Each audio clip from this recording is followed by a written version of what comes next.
ምክንያቱም እናንተ እነዚህ ባለመኖራቸው የጎደለኝን አሟልታችኋል፣ የእኔንም የእናንተንም መንፈስ አሳርፈዋልና ስለዚህም እንደዚህ ላሉትም ሰዎች መታወቅ አለባቸው።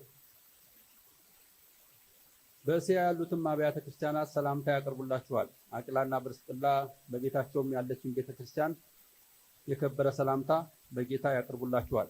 ወንድሞች ሆይ ወንድሞች ሁሉ ሰላምታ ያቀርቡላችኋል። እርስ በርሳችሁ በተቀደሰ አሳሳም ሰላምታ ተሰጣጡ። ይህንንም ሰላምታ በገዛ እጄ የጻፍኩት እኔ ጳውሎስ ነኝ። ጌታን የማይወድ ቢኖር የተረገመ ይሁን። ጌታ ሆይ ና። የጌታ ኢየሱስ ክርስቶስ ጸጋ ከእናንተ ጋር ይሁን።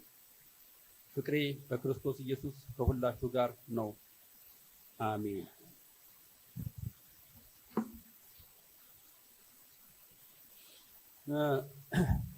በተለይ ቁጥር 13 ላይ ያለው ምክር በጣም አበረታች የሆነ ምክር ነው። ሁላችንም በዚህ ምድር ላይ ስንኖር ልናደርገው የሚገባ ሐሳብ ነው እና በጣም አጠንክሮ ነው የሚናገረው። ሐዋርያው ጳውሎስ ብዙ ነገር አስተምሯል። እንግዲህ አንድ ዓመት አልፎናል። እንግዲህ አንደኛ ቆሮንቶስን ብቻ ስናጠና አንድ ዓመት አልፎናል። በመጨረሻው ምክር እንግዲህ ለቆሮንቶስ ቤተክርስቲያን የሚመክራቸው ምክር ልብ ልንለው ይገባናል። ንቁ፣ ጠንክሩ፣ ጎልምሱ የሚል ጠንካራ መልእክትን ሲያስተላልፍ እናያለን። ንቁ፣ በእምነታችሁም ጽኑ፣ በርቱ፣ ጠንክሩ፣ የምታደርጉትን ሁሉ በፍቅር አድርጉ እና ይሄ መንቃት መጠንከር ምን ያክል አስፈላጊ እንደሆነ እናያለን። ይህ እንግዲህ ያለፈ አይደለም፣ ያሁን ድርጊት ነው። ለነሱም እየነገራቸው ያለው ያሁን ድርጊት ነው። ለኛም አሁን የሚያስፈልገን ስለሆነ ነው። ስለዚህ የእርሱ መሰረታዊ ፍቺ መንቃት ነው። ክርስቲያን በማንኛውም ዘመን ሲኖር መንቃት እንዳለበት ነው ማሰብ ያለበት። ንቁ የሚለው በመጽሐፍ ቅዱስ ላይ በብዙ ቦታ ላይ ተጽፎ እናያለን። ማቴዎስ ምዕራፍ 24 ቁጥር 42፣ 25 ቁጥር 13 ላይ፣ 26 38 ላይ፣ 40 48 ላይ፣ ማርቆስ 13 35 37 14 34 37 38 እነዚህ ሁሉ ንቁ የሚናገረው ለምንድን ነው? ንቁ የሚለው ይመስላችኋል? ለምን ንቁ እንደሚል ክፍሉን ስናነብ ይናገር። ኢየሱስ ክርስቶስ የሚመጣበት ጊዜ ቅርብ ነውና ንቁ ነው የሚላቸው። ነቅታችሁ ጠብቁ ነው የሚላቸው። በመንቃት ዛሬ በዚህ ዘመን እንደው ስብከት እንዳላረግባችሁ እንጂ ትምህርት ስለሆነ ማስተምረው ሰዎች እየነቁ አይደለም። በብዙ ቦታ ስንመለከት እየነቁ ሳይሆን እየፈዘዙ ነው ያሉት። ከዚህም የተነሳ ትምህርታቸው የተበረዘ ነው፣ ኑሯቸው የተበረዘ ነው፣ አካሄዳቸው፣ አኗኗራቸው ሁሉ ገንዘብን ተኮር ነው። አንዱ አንዱን ማግለል ነው፣ አንዱ አንዱን መናቅ ነው። ሰሞኑን ደብረ ብርሃን ሄጄ አንድ እህት እሷን መጎብኘት ስላለብን ሄደን ነበር፣ እኔና ባለቤቴም ሆነን ማለት ነው። እና ለለቅሶ በሄድንበት እነሱ ቤት ወደ 7 ነው 8 ዓመት ያክል ቆይቻለሁ ተከራይቼ ማለት ነው። እና አሁን አገልጋይ አለ፣ አሁን ክርስትና አለ ብለህ ታስባለህ? ክርስትና ድሮ ቀረ ይላሉ እነሱም። እና በጣም ግራ ገብቶኛል አለች። እሷ በቤተክርስቲያን ውስጥ የምታገለግል ነች። የክርስትና ህይወት ግራ ገብቶኛል፣ ግራ አጋብቶኛል፣ ምንድን ነው የሚሻለው ብላ በቃ መጽሐፏን ስትናገር እንደው አሁን እንደናንተ ያለ አገልጋይ አለ ዛሬም እንደዚያው ከሆን መቼም በጣም ነው ደስ የሚለኝ፣ በጣም ነው እግዚአብሔርን የምባርከው አለች። እና እኔንም ባለቤቴንም እንድናድር ከነሱ ጋር እንድንቆይ በጣም ብዙ ግድ ብላን ነበርና ክርስትና ድሮ ቀረ፣ ዛሬ የለም፣ ሁሉም ፈዟል፣ ገንዘብ ተኮር ሆኗል የሚል ሐሳብ ነው የሚያስቡትና አሁን የነገርኳችሁን ጥቅሶች ብትመለከቱት ንቁ ነው የሚለው። ሁልጊዜ የክርስትና ህይወት ንቃት ነው የሚያስፈልገው። በመንቃት መኖር ነው ያለበት። መቼ ወደ ጌታ እንደምንሄድ አናውቅም። መቼ ጌታ እንደሚወስደን አናውቅም። አንዳንድ ጊዜ ተንሰራፍተን ተኝተናል። ወንጌልንም አንሰብክም። ወንጌል መስበክ ብቻ ሳይሆን እርስ በርሳችን አንተናነጽም። ሁልጊዜ የምንኖረው ለዚህ ምድራዊ ህይወት ብዙ ጊዜ የምንደክመው የምንነቃው በገንዘባችን ላይ አንድ ነገር መጨመር፣ በኑሯችን ላይ አንድ ነገር መጨመር፣ በዚያ ላይ የምናስበው ምድራዊ ነገርን ነው። ወንድማችን ምኒልክ እንደሚለው አንድ ጊዜ ሲሰብክ ማረሳለት ነገር አለ እና የክርስትና ህይወት ሁልጊዜ አሁን እንደ አሳማ ሆኗል አለ። አሳማ ታውቁ እንደሆነ ምድር ነው የሚያየው እና አሳማ ወደ ሰማይ ሌላ ዓለም እንዳለ የሚያውቀው ሊታረድ በደረሰ ጊዜ በመጨረሻው ጊዜ ነው ብሎ ሲናገር ነበርና እስከዚያ ድረስ ሁልጊዜ የሚያየው የሚበላውን ነገር ነው፣ ሆዱን የሚሞላበትን ነገር ነው። ምድር ነው የሚያነፈንፈው። በቃ መሬት ብቻ ነው። እንደዚህ ቀና ብሎ ሲያያታውት አሳማን እስቲ ዝም ብላችሁ ስትመለከቱ መሬት ነው የሚያወጡት። በቃ ምድር ነው የሚያወጡት። ሊታረዱ ሲሉ ሲገለበጡ ወደ ላይ ሰማይ እንዳለ ወይም ከዋክብቶች ወይም ጨረቃ ምናምን እንዳለ ሌላ ዓለም እንዳለ የሚያውቁት ያን ጊዜ ነው። የክርስትና ህይወት እንደዚያ መሆን የለበትም። ስለዚህ ሐዋርያው ጳውሎስ የመጨረሻው ምክሩ ምንድነው? ንቁ፣ በእምነት ጽኑ፣ በርቱ፣ ጠንክሩ፣ የምታደርጉትን ሁሉ ደግሞ በፍቅር አድርጉ። እንግዲህ ምን ያክል እየነቃን ነው? በእምነታችሁ ጸንታችሁ ቁሙ። ሰው መንቃት የሚችለው በእምነት ጸንቶ ሲቆም ነው። የነገውም የእግዚአብሔር ነው፣ የዛሬውም የእግዚአብሔር ነው፣ ቀኑ ሁሉ የእግዚአብሔር ነው። እግዚአብሔር የወደደውን ነገር የሚያደርግ አምላክ ነው፣ ሉዓላዊ ነው። እሱ እንደፈለገ እንደወደደ ሁሉን ነገር መቆጣጠር ይችላል፣ ማድረግ ይችላል። ስለዚህ ንቁ ይላል እና ይሄ መሰረታዊ ቃል መሰረታዊ ትምህርት ቁጥር 13 እንደምንመለከተው በእምነት መንቃት፣ መጠንከር፣ ሌላው መጎልመስ። ጎልምሱ። መጎልመስ ምን ማለት ነው? ማደግ ማለት ነው። ማደግ ማለት ነው። አሁን ቲኔጀር የሚባል ነገር አለ፣ ወይም ወጣት ታዳጊ፣ ከዚያ ወጣት የሚባል ነገር አለ፣ ደግሞ ጎልማሳ የሚባሉ አለ። ጎልማሳ የሆኑ ሰዎች አስተሳሰባቸው እየበሰለ ይሄዳል። በተለይ በትምህርት የሚታገስ ከሆነ ጠንካራ ሀሳብ ነው፣ ጠንካራ ሀሳብ ማፍለቅ ይችላል። እና ጎልምሱ፣ ጠንክሩ ነው እያለ ያለ። ይህንን እንድናስተውል ነው የሚነግረን። መጠንከር፣ ማደግ በጣም አስፈላጊ ነው በክርስትና ህይወታችን። መፍዘዝ የለብንም። መዳናችን እኮ ድንቅ ነው። መዳናችን እጅግ ተተኳሪ ሀሳብ ነው።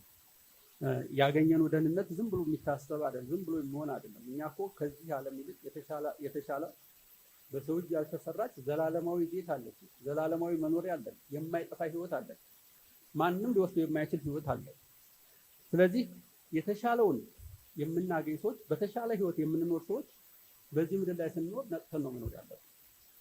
የምንነቃባቸው ብዙ መሰረታዊ ነገሮች ሊኖሩ ያስፈልጋል። ጠንክሩ።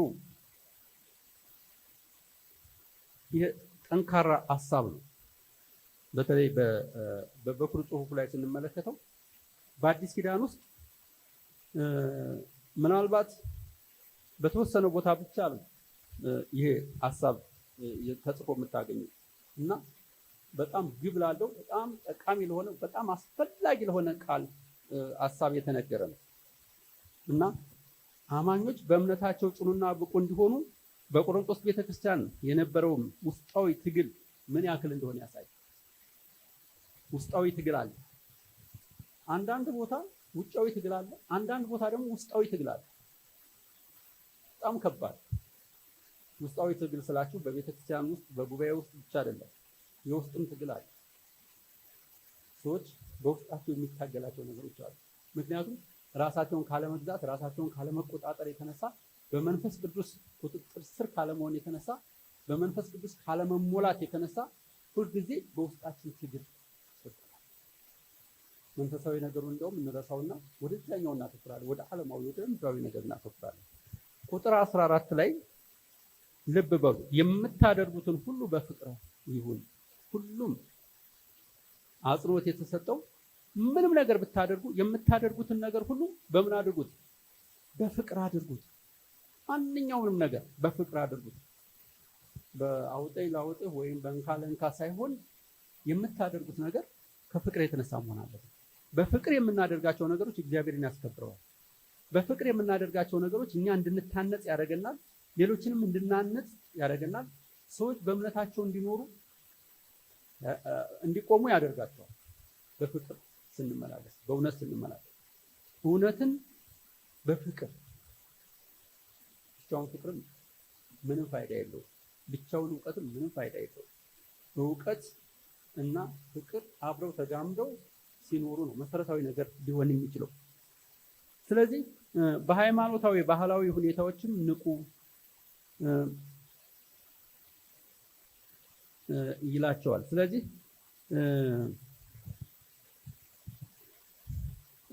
እዚህ ቦታ ላይ በእንግሊዝኛ ላይ የተረጎምኩት ኦርቶዶክሲ ወይም ቀጥተኛነትም ሆነ ወይም በሌላ ተገብሯዊ በሆነ ሐሳብ ውስጥ ብንሆንም ፍቅር ከሌለበት የእግዚአብሔር ፍቃድም ሆነ መንገድ አይደለም ይላል። አንድ መጽሐፍ ላይ ያነበብኩት ክፍል በተለይ ይህንን ሐሳብ ሲገልጸው በጣም ሰፊ አድርጎ ነው የሚናገረው። ምንም ነገር ቀጥተኛ የሆነ እምነትን ቢኖራችሁ በማንኛውም መንገድ ብትሆኑ ፍቅር ግን ከሌለ ከንቱ ነው፣ ምንም ዋጋ የለውም። ፍቅር ከሌለበት የምታደርጉት ነገር ሁሉ ከንቱ ነው። አንደኛ ቆሮንቶስ ምዕራፍ 13 ላይ ከቁጥር 1 እስከ 3 ያለውን ክፍል ተመልክተናል። ከአሁን በፊት ልሳን ብናገር፣ በመላእክት ልሳን ብናገር፣ ለድሆች ያለኝን ሁሉ ባካፍል ብሰጥ፣ ስጋዬንም ቆርሼ እንኳን ብሰጥ፣ ፍቅር ግን ከሌለኝ ከንቱ ነኝ፣ ምንም አይጠቅም፣ ምንም አይረባም። ይህንን ያለበት ምክንያት ሐዋርያው ጳውሎስ አንዳንድ ሰዎች ያለ ፍቅር እንደዚሁ አደረጉ ለመባል ይህን አድርገዋል ያንና ይህን አድርገዋል ብሎ ለታይታ የሚያደርጉ ሰዎች ሊኖሩ ይችላሉ። ያለ ፍቅር ማለት ነው። ዝም ብሎ የጌታ ፍቅር ሳይኖራቸው ጌታን ሳይወዱ ሰውንም ሳይወዱ ግን ይህን አድርገዋል ብለው ወይ መለከት ለማስነፋት ብለው ሊያደርጉት ይችላል። እውቅና ለማግኘት እከሌ እንዲህና እንደዚህ አድርጓል፣ እከሌ ያንና ይህን ሰርቷል እንዲባል፣ እከሌ ብዙ ሰዎችን እኮ ይረዳል እንዲባል ሊያደርጉ ይችላሉ። ፍቅር ከሌለበት ግን ከንቱ ነው። በፍቅር የምናደርገውን ነገር ብቻ እግዚአብሔር ይቆጥረዋል፣ እግዚአብሔር ያስበዋል፣ በእግዚአብሔር ፊት የተከበረ ይሆናል። ማንም ሰው በፍቅር ነው ማድረግ ያለበት።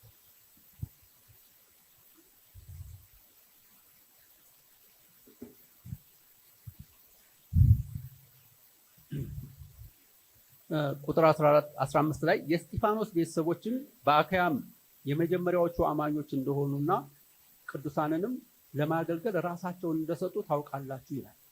ወንድሞች ሆይ ይህንን እለምናችኋለሁ፣ እንደ እነርሱ ላሉትና ከእነርሱም ጋር በአገልግሎት ለሚደክሙ ሁሉ ታዘዙ ይላል። የእስጢፋኖስ ቤተሰቦች በአካያ በምትባል ከተማ ውስጥ ወይም አካባቢ ወይም ሰፈር ውስጥ የመጀመሪያዎቹ አማኞች ናቸው። የመጀመሪያዎቹ አማኞች ሆነው ግን በእምነታቸው ጠንካሮች ናቸው። ቅዱሳንም ለማገልገል ደግሞ በጣም የሚተጉ ናቸው። በጣም የሚተጉ ናቸው። ምክንያቱም ይሄ እውነት ገብቷቸዋል፣ ተረድተውታል። ከዚህ የተነሳ ሌሎችን ለማገልገል ደግሞ ሁሉ ጊዜ የሚደክሙናል። ስለዚህ ለቆሮንቶስ ቤተክርስቲያን ደግሞ የሚያሳስባቸው ነገር ምንድነው?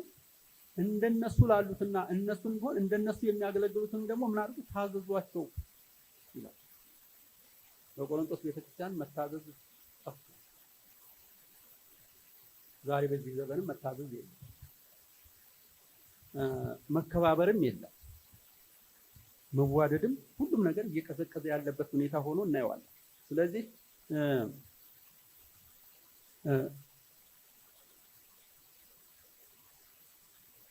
ታዘዟቸው፣ አክብሯቸው ነው የሚላቸው። መታዘዝ በጣም አስፈላጊ ነው። ስንታዘዝ ነው በረከትን የምናገኘው። እርስ በራሳችን መታዘዝ፣ እርስ በራሳችን መቀባበል ስንችል። መቀባበል ማለት ደግሞ ዝም ብሎ ስህተትን ወይም ጉድለት ሲታይ ዝም ብሎ መቀበል ማለት አይደለም። ያም ግብዝነት።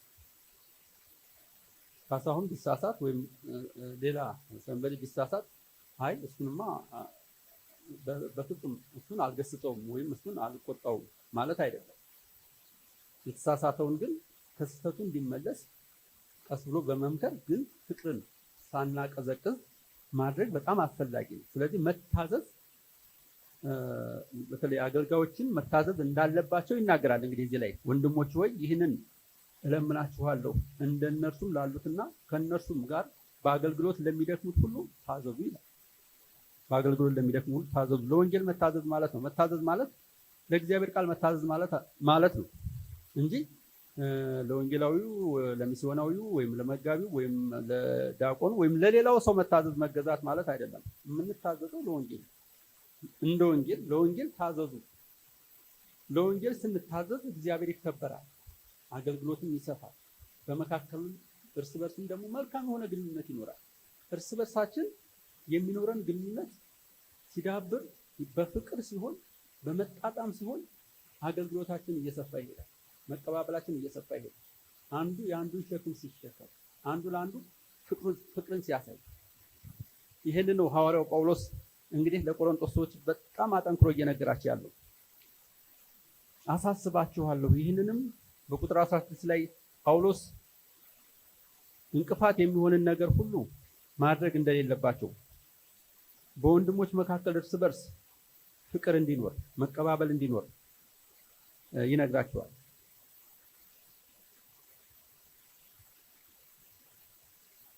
ቁጥር 16ን ቁጥር 17 በእስጢፋኖስም በፍርዶስና በአካያስ መምጣትም ደስ ብሎኛል፣ ምክንያቱም እናንተ ከዚህ ባለመኖራችሁ የጎደለኝን አድርገውልኛል ይላል። የእስጢፋኖስ በተለይ የእስጢፋኖስ ቤተሰቦች ሁሉም አማኞች እንደነበሩ ይነገራል። የአማኞች ሁሉ በተለይ አባወራው ሲድን፣ በቤተሰብ አንድ ሰው ሲድን ቤተሰብ ሁሉ በሙሉ ልጆችም፣ አዋቂዎችም፣ ሰራተኛም ሳይቀር በቤት ውስጥ አገልጋዮችም ሳይቀር በጥንቱ ዘመን ሁሉም አማኞች የሆኑ ነበር። ለምሳሌ የሐዋርያት ሥራ ምዕራፍ 16 ላይ ከቁጥር 31 እስከ 33 ስንመለከት ያ መቶ አለቃውና ቤተሰቡ ሁሉ አመኑ እና ወዲያው ደግሞ ምን ሆኑ? ተጠመቁና ወደ ቤተክርስቲያን እንደተጨመሩ እናያለን። ቤተሰቡ በሙሉ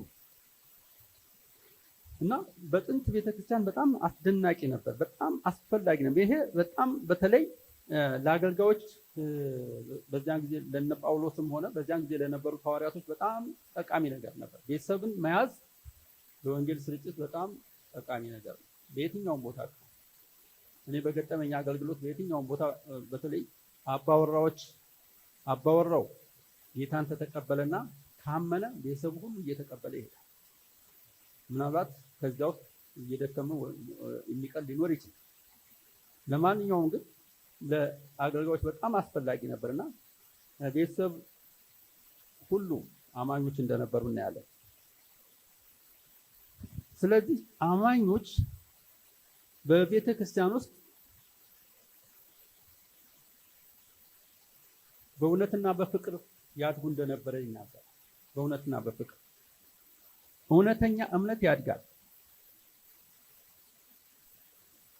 ይጸጸታል፣ ያምናል፣ ይታዘዛል፣ ይጸናል። እውነተኛ እምነት ፍሬያማም ይሆናል፣ ፍሬም ያፈራል። እውነተኛ እምነት ያልሆነ እምነት ነው የማያድገው፣ የማይለወጠው፣ በዚያው የሚቀረው የጫጨ ሆኖ የሚቀረው እንደዚያ ሲሆን ነው። በክርስቶስ ያመነ ግን ክርስቶስ ኢየሱስን እንደ ግል አዳኙ ተቀብሎ በክርስቶስ ኢየሱስ መዳኑን እርግጠኛ ሆኖ ያመነ ሰው ግን በእምነቱ እያደገ ነው የሚሄደው፣ እየጠነከረ ነው የሚሄደው ከዕለት ዕለት ማለት ነው። ስለዚህ እምነታችን የሚያድግ መሆን እንዳለ ራሳቸውን ለአገልግሎት ሰጥተዋል። ይህ በጣም አስደናቂ ክፍል ነው ወይም አስደናቂ የሆነ ሐረግ ነው እና ራሳቸውን ለጌታ ሰጥተዋል ሲል ስላመኑ አሁን የሰማያዊ ወይም የእግዚአብሔር መንግስት ዜጋ ስለሆኑ እውነት ስለገባቸውና ስለጸደቁ ከዚህ በኋላ ለአገልግሎት ደግሞ ራሳቸውን ሲሰጡ እናያለን። ራሳቸውን ብቻ ሳይሆን ገንዘባቸውን ሁሉ ሲሰጡ፣ ያላቸውን ሁሉ ሲሰጡ ባለፈው ሳምንት ተመልክተናል፣ በወዲያኛውም ሳምንት ተመልክተናልና ራሳቸውን ሙሉ ለሙሉ ለእግዚአብሔር ሲሰጡ እናያለን። ከዚህም የተነሳ ወንጌል እንዲደርስ ወንጌል ላልሰሙት እንዲደርስ ሁሉ ብዙ ትጋት ያደርጉ ነበር። እውነተኛ እምነት ፍቅር ላይ ያተኩራል። እንዲሁም ደግሞ ለታላቁ ተልእኮ የተነሳሳ ይሆናል። እውነተኛ እምነት ሲኖረን ለተልእኮ የተነሳሳ ነው የሚሆነው። በፍቅር እያደግን ነው የሚሄደው። እውነተኛ እምነት ራሱን ለማስተዋወቅ ሳይሆን ለወንጌል ተልእኮ ነው የሚያተኩረው። ጌታ ኢየሱስ ክርስቶስ እሱ ሲያሰለጥናቸው ወይም ሲያስተምራቸው ለነበሩት ደቀ መዛሙርቱ ያዛቸው ትእዛዝ ወደ ዓለም ሁሉ ሂዱ፣ ወንጌልን ለፍጥረት ሁሉ ስበኩ፣ በአብ በወልድ በመንፈስ ቅዱስ እያጠመቃችኋቸው ደቀ መዛሙርት ያድርጓቸው የሚል ትእዛዝ ነው የሰጣቸው። ከዚያም እንደገና በኢየሩሳሌም፣ በይሁዳ፣ በሰማሪያ እስከ ምድር ዳርቻ ድረስ ደግሞ ምስክሮቼ ትሆናላችሁ ነው ያላቸው። ሰው ሲድን፣ ሰው ሲለወጥ ለታላቁ ተልእኮ ይነሳሳል። ሁልጊዜ ለሚጠፉት ሰዎች ግድ ይለዋል። የሚጠፉትን ሰዎች ነው የሚያስበው፣ ራሱን አይደለም የሚያስበው። ሰዎች እየጠፉ ነው። ሰዎች ወደ ጥፋት፣ ወደ ዘላለም ሞት፣ ወደ ዘላለም ኩነኔ እየሄዱ ነው ያሉት እና እናንተ ምን እየሰራችሁ ነው? እኔ ምን እየሰራሁ ነው የሚል ጥያቄ ልንጠይቅ እንችላለን። ምን እያደረግን ነው? ሌሎቹ እየሞቱ ነው። ለመልካም ስራ መበረታታት አለብን። መልካም ስራ ማለት የክርስቶስን ወንጌል ለፍጥረት ሁሉ መስበክ ነው። አንዳንድ መረጃዎችን በተለይ በቆሮንቶስ ቤተክርስቲያን ይፈጠሩ የነበሩትን ክስተቶች ወይም ከመጽሐፍ ቅዱስ ውጭ የሆኑ ሀሳቦችን የነበሩትን ሁሉ ከተለያዩ ሰዎች ይሰማ እንደነበረ፣ በተለይ ከቀሎዌ ቤተሰቦች ይሰማ እንደነበረ ምዕራፍ 1 ላይ ምዕራፍ 3 ላይ ተመልክተናል። እና እነኚህን የሚሰማበትን ምክንያት ምንድነው? በዚያ ውስጥ ደግሞ እውነተኛ አማኞች ነበሩ፣ እውነተኛ ያልሆኑም አማኞች ነበሩ። ስለዚህ እዚያ ይደረግ የነበረውን ነገር ለጳውሎስ ይነግሩታል። በተለይ የሮሜው ክሌመንት ለቆሮንቶስ የጻፈው ከ40 ዓመት በኋላ በቆሮንቶስ ቤተክርስቲያን እነኚህ ችግሮች ከነበሩ ከ40 ዓመት በኋላ ይህን መልእክት እንደጻፈ ይነገራል።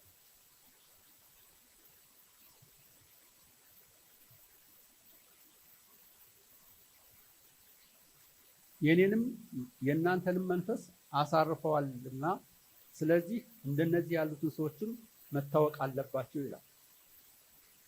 ከላይ የተዘረዘሩት የእስጢፋኖስ ቤተሰቦች የዳኑት ሰዎች ሁሉ እንደገና ደግሞ ሌሎች ወገኖች መምጣታቸው ይናገርና እናንተ ጋር ግን በተለይ እነኚህ በእስጢፋኖስ እና የእስጢፋኖስ ቤተሰቦችና ሌሎች ወገኖች እኔን ደግፈዋል፣ እኔን አገልግለዋል፣ እኔን አግዘዋል ይላቸው።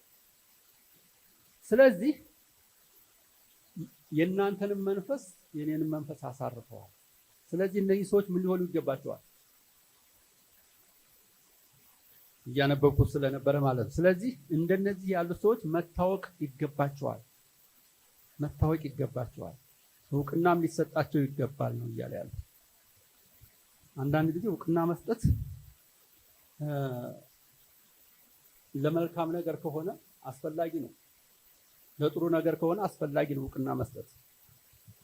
አንዳንድ ጊዜ እውቅናን ለመስጠት የምንነፍግበት ሁኔታ ሲፈጠር እናያለን። በአንዳንድ አገልግሎቶች ውስጥ ወይም በአንዳንድ ሁኔታዎች ውስጥ እውቅናን መስጠት በጣም አስፈላጊ ነው።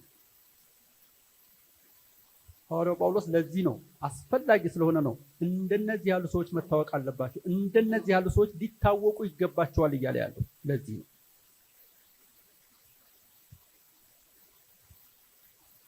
በእስያ ያሉትም አብያተ ክርስቲያናት ስለ ሰላምታ ያቀርቡላችኋል። አቂላና ጵርስቅላም በቤታቸውም ያለች ቤተክርስቲያን ሰላምታ በጌታ ያቀርቡላችኋል ይላል ቁጥር 19። ይቺ ቤተክርስቲያን በእነማን ቤት ነው ያለችው? በአቂላና በጵርስቅላ ቤት ያለች ቤተክርስቲያን ነች። እንዳሁኑ ዘመን ህንፃ አልነበረምና ስለዚህ ሰዎች ወንጌልን ሲሰሙ በየቤታቸው ነው መጀመሪያ መሰብሰብ የሚጀምሩት። በኋላ በሁለተኛው ክፍለ ዘመን አካባቢ መሰለኝ ህንፃ መገንባት የጀመረው ቤተክርስቲያንም እያደገች ስትሄድ ማለት ነው። ለብዙ ጊዜ ያክል ከዚያም በፊት ሳይኖር አይቀርም። ይቅርታ ይህም ሀሳብ በደንብ ሳላረጋግጠው መናገር የለብኝም እና በቤታቸው ያለች ቤተክርስቲያን ሰላምታ ያቀርቡላችኋል። እነኚህ አቂላና ጵርስቅላ አይሁዳዊ ናቸው፣ አይሁዶች ናቸው እና ድንኳን በመስፋት የሚተዳደሩ ናቸው እና በስደት ከሮም ነው ወደዚህ ወደ የመጡት እና በቤታቸው ደግሞ ሰዎች ይሰበሰቡ ነበር። ጠንካራ አማኞች ነበሩ። በተለይ በኋላ ነው እምነታቸውን አጵሎስ የሚባል ወንድም ነው በደንብ እያስተማራቸው እምነታቸውን እንዲጠነክር እና በጸጋ ያለውንም ደህንነት ከሕግም በላይ ደግሞ በጸጋ ያለውን ደህንነት እንዲያውቁና እንዲረዱ ያደረጋቸው በኋላ ነው እና በቤታቸው ያለች ቤተክርስቲያንም በእስያ አውራጃ ያሉት ሁሉ ሰላምታ ያቀርቡላችኋል፣ ሰላም ይሏችኋል ብሎ ሰላምታውን ሲያደርስ ሐዋርያው ጳውሎስ በመጨረሻው መሰናበቻው ላይ ሲገልጽ እንመለከታለን እና ዛሬም ቤተክርስቲያን አንዳንድ ቦታ ለቤተክርስቲያን ተከላ ስትሄዱ በየቤቱ ነው ቤተክርስቲያን የሚጀምረው። አንዳንድ ቦታ ብጠቅስላቸው ለምሳሌ ደብረ ብርሃን አቶ ሸዋታ ተክሌ ነው መጀመሪያ ቤተክርስቲያን ሲመሰረት። ከዚያ በፊት ወይዘሮ መስተዋት ቤት ነበር። ከዚያ አቶ ሸዋታ ተክሌ ተጀመረ። እያደገ ሲሄድ ደግሞ ያው ሌላ ህንፃ ሊኖር ይችላል፣ ወይም ብዙ ሰው የሚሰበስብ መከራየትም ወይም መስራትም ይቻላል። ባህር አምባ ብትሄዱ ቄስ ንጋቱ ቤት ተጀመረ። የራሳቸው መሰብሰቢያ ቦታ እስከሚያገኙ ድረስ። ወደ አፋር ክልል ብትሄዱ አቶ ጥላሁን ቤት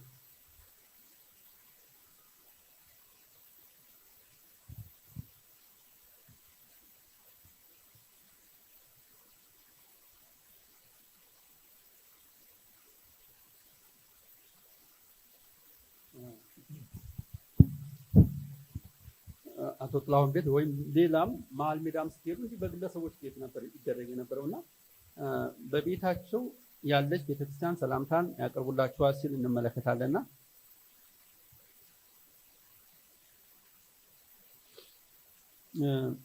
በተለይ ያን ጊዜ በቤት ለቤት በድብቅ ወይም በአንደርግራውንድ ሊደረግ የነበረው ስብሰባ ወይም መንፈሳዊ ስብሰባ ሚስጥራዊ የሚሆንበት ምክንያት የሮም ኢምፓየሮች ክርስትናን እንደ ህገወጥ ይቆጥሩ ስለነበረ ነው። ለተወሰነ ጊዜ ያለ ክርስትናን እንደ ህገወጥ ይቆጥሩ ስለነበረ ህገወጥ የሆነ ስብሰባ መደረግ የለበትም ይሏቸው ነበረ። ልክ በእኛም እናውቀዋለን። ለምሳሌ በደርግ ዘመን የነበረውን በኢህአዴግን በመጀመሪያው ዘመን የነበረውን ስደት ክርስትና እንደ ህገወጥ ሁለት ሃይማኖቶች ብቻ ነው ያለው፣ ኦርቶዶክስ እና ሙስሊም ብቻ ነው ያለው። ስለዚህ ሌሎች እነኚህ መጤዎች ናቸው እየተባለ በሚባልበት ጊዜ በየቤቱ አምልኮ ይደረግ ነበር፣ በየቤቱ ስብሰባ ይደረግ ነበር። ስለዚህ ከዚያ የተነሳ ነበር። በኋላ ግን ህጋዊ እነቱ ተረጋግጧል። ህጋዊነቱ ከተረጋገጠ በኋላ አብያተ ክርስቲያናት የሚሰበሰቡበት ወይም ክርስቲያኖች የሚሰበሰቡበትን ቦታ እያገኙ እየተፈቀደላቸው እንደሄደ እናያለን። ስለዚህ ያንን ነው የሚያሳየው። የሰላምታን ሁኔታ ሲመለከት ወንድሞች ሁሉ ሰላምታ ያቀርቡላችኋል፣ እርስ በርሳችሁም በተቀደሰ አሳሳም ሰላምታ ተሰጣጡ ይላል። ሰላምታ መሰጣጣት በተከበረ በተቀደሰ አሳሳም መሳሳም አለባችሁ። ሰላምታችሁ የተቀደሰ ይሁን፣ እርስ በርሳችሁ ሰላምታ ተሰጣጡ። ይህም እንግዲህ የዚያን ጊዜው አይነት ሰላምታ ምን አይነት እንደሆነ አላውቀውም። ምናልባት የሚያውቅ ሰው ሊያብራራ ይችላል። እኛ እንግዲህ የወሰንነው የተቀደሰ አሳሳም ማለት ወይም የተሻለ ትከሻ መላተም ሊሆን ይችላል፣ ወይንም ጉንጭ ለጉንጭ መሳሳም ሊሆን ይችላል። በዚያን ጊዜ የነበረውን ሁኔታ እንግዲህ እንዴት እንደሆነ ሐዋርያው ጳውሎስ እና ወይም በዚያን ጊዜ የነበሩት አማኞች ያውቁታል። ያ ፍቅርን ለመግለጽ ነው። ወይም የወንድማማችነትን ፍቅር፣ የአንድነትን ፍቅር ለመግለጽ ነው። እርስ በርስ ያላቸውን መከባበር ለመግለጽ ነው እና በቆሮንቶስም ያለው ችግር ሌላ ችግር ሊሆን ይችላል። ምናልባት አፍላፍ መሳሳም አለ ይሆናል አላውቅም። ለሌላ ነገር የሚጋብዝን የመሳሳም አይነት ሊሆን ይችላል። በዛ ሁኔታ መሆን እንደሌለበት ለማሳሰብ ይመስለኛል ይህንን የሚልበት ምክንያት እና ይህንን ማስጠንቀቂያ ይነግራቸዋል። ቁጥር 21 ላይ እኔ ጳውሎስ ይህንን ሰላምታ በገዛ እጄ ጽፌላችኋለሁ ይላል።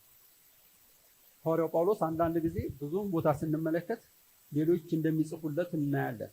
ሌሎች የእሱን ጽሑፍ ሌሎች ሀሳቡ የእሱ ሆነ ያው መንፈስ ቅዱስ በእሱ ውስጥ ያስቀምጥና ሀሳቡን እሱ ደግሞ ሌሎች ሰዎች እንዲጽፉለት የሆነበትን ቦታ እናያለን።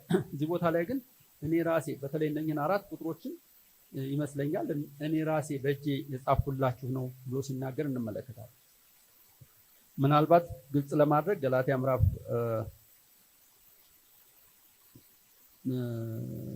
6:11 ላይ፣ ሁለተኛ ተሰሎንቄ ምዕራፍ 2 ቁጥር 2፣ 3:17፣ ቆላስይስ 4:18 እና ፊልሞና 19 ላይ ካለው ጋራ የሚመሳሰል ይመስለኛል።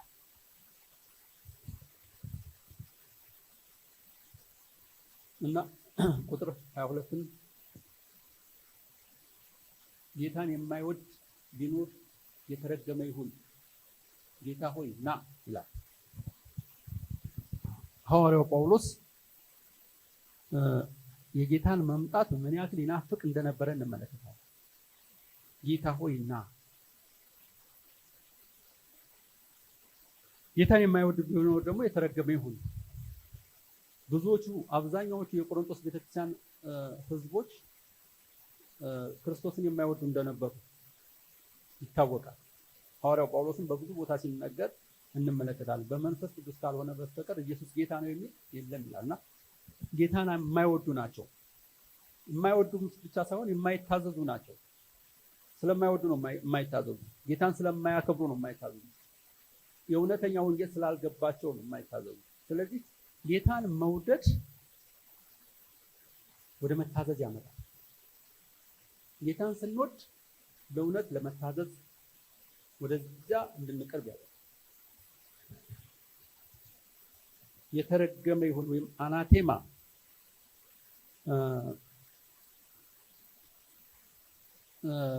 አናቴማ የሚለው የግሪኩ ቃል ነው። የዕብራይስጡ ፐርመን ነው የሚለው ከእግዚአብሔር የተለየ እንደሚሆን ለማሳየት ነው። ከእግዚአብሔር የተለየ ነው ለማለት ነው።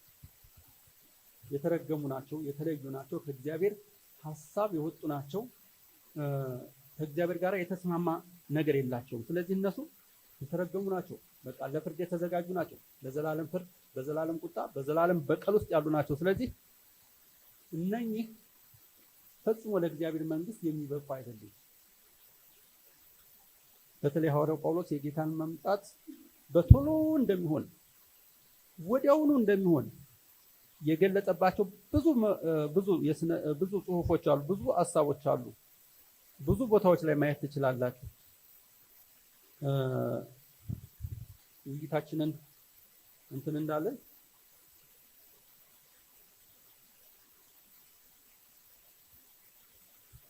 በጣም ይቅርታ ሰዓታችሁን ወስጄባችኋለሁ። ምናልባት ለሚቀጥለው ሳምንት ከዚህ ቀጥለን ያሉትን አንዳንድ ሀሳቦች እናያቸዋለን እና የሚቀጥለው ሳምንት ሌላ ትምህርት ይቀጥላል ብዬ ነበረ። ለወዲያኛው ሳምንት መቀጠል ይኖርበታል ማለት ነው። እስካሁን የተነጋገርንበት ሀሳብ ውስጥ ተጨማሪ ሀሳብ ካልተቻችሁ 10 ደቂቃ ብቻ ነው የተወኩላችሁ። በጣም ይቅርታ። ለሚቀጥለው ሳምንት እንትን እንለዋለን። የምጨምሩበት ሀሳብ ካለ የሚቀነስም ካለ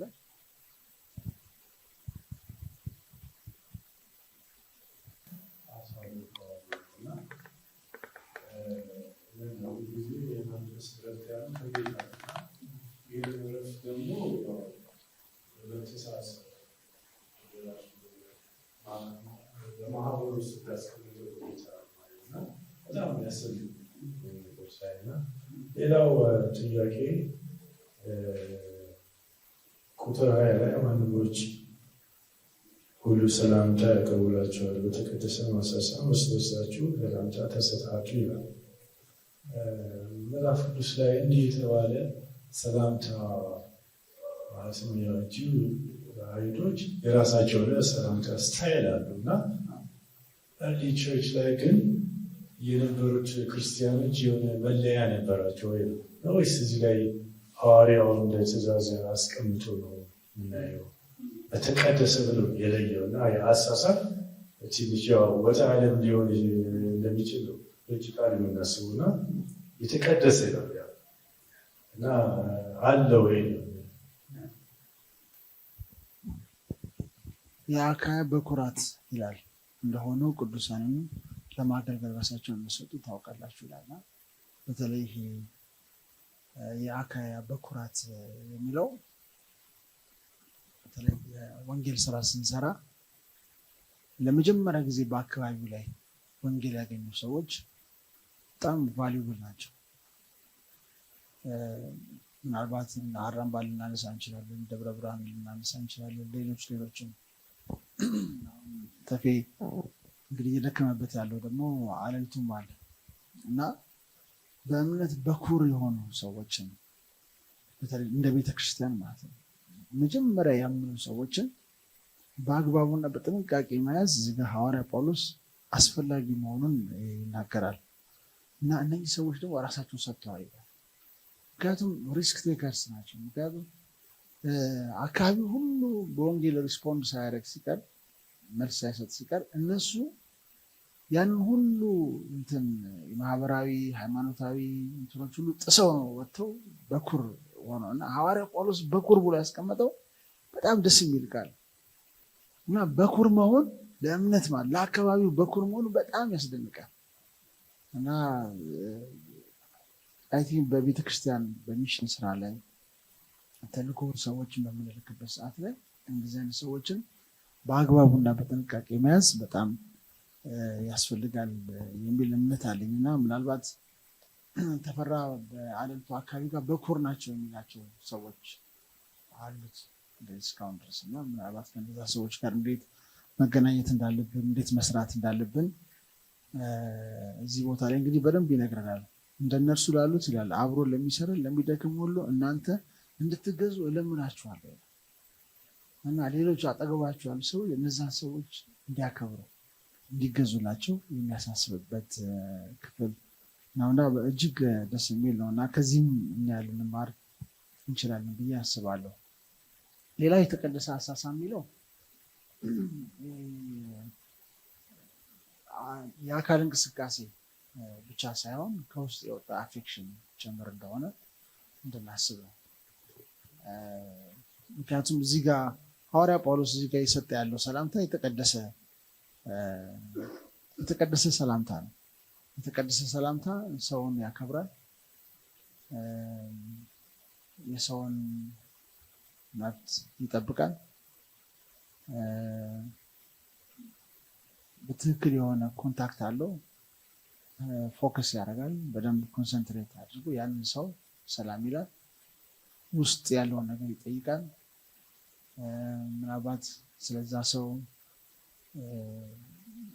በመካከላችን ቅሬታ ያላቸው ሰዎች ይህንን የተቀደሰ አሳሰብ ይሳሳማሉ፣ የተቀደሰ አሳሰብ ሪኮንሳይል ያደርጋሉ፣ ይታረቃሉ።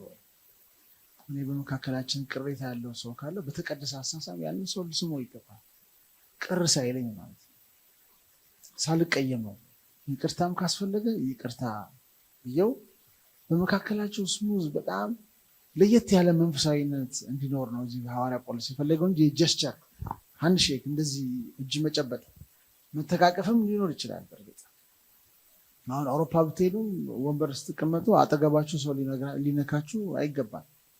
በቃ ቴሪቶሪ ነው ይሄ የኔ እንትን ነው።